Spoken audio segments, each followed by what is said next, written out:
শুভ সকাল বন্ধুরা, আমার মিনি একটা ব্লগে তোমাদেরকে সবাইকে স্বাগত। অনেক দিন ধরে ভাবছি চিমনিটা পরিষ্কার করব, কিন্তু আর করা হয়ে উঠছে না। আজকে 5-6 মাসের ওপর হয়ে গেল চিমনিটা এরকমভাবে নোংরা হয়ে আছে।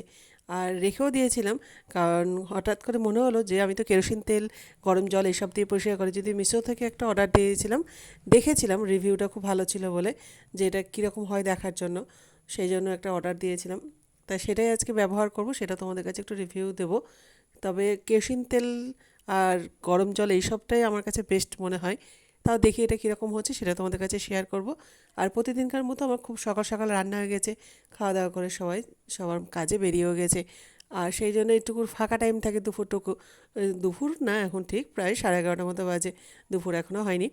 তাই মনে হলো এখন তো ফাঁকা বসে আছি, চিমনিটা পরিষ্কার করে ফেলি আর তোমাদের কাছে একটুখানি শেয়ার করি। চলো। এই কিচেন ক্লিনারটা পেয়েছি তাও 1 মাসের ওপর হয়ে গেল, কিন্তু নিজে অসুস্থ ছিলাম দেখে জ্বর হয়েছিল, সেই জন্য আর পরিষ্কারের দিকে হাত বাড়াইনি। তারপর মনে হয়েছিল যে যদি এটা দিয়ে পরিষ্কার না হয় তাহলে তো আমাকে কেরোসিন তেল এই সব দিয়ে পরিষ্কার করতে হবে।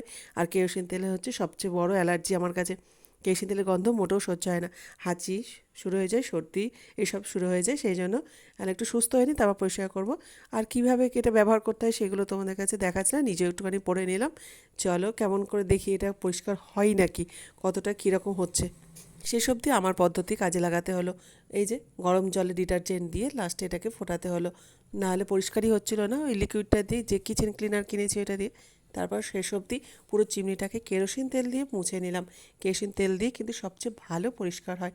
এই দেখো, এগুলোকে ফুটিয়ে নিয়েছিলাম, ফোটানোর পর কি চকচক করছে। তার মধ্যে এই যে যেখানটায় তেল পড়ে সেই জায়গাটা আমি 2টো কাপ এরকম রেখে দিই, চায়ের কাপগুলো। যখন তেল ভর্তি হয়ে যায় কাপগুলোকে ফেলে দিই। আর এই জন্য এই ট্রেটা কিন্তু কোনো সময় নোংরা হয় না। তোমরা কিন্তু এই ব্যবস্থাটা করতে পারো। এটা আমি শিখেছিলাম একজন নাচের টিচারের কাছে, উনি বলেছিলেন যে এরকম যদি কাপ দিয়ে রাখা হয় তাহলে সচরাচর নোংরা হয় না। তবে এইটুকু বুঝলাম, কেরোসিন তেল, গরম জল আর ডিটারজেন্ট আমার কাছে সবচেয়ে বেস্ট অপশান।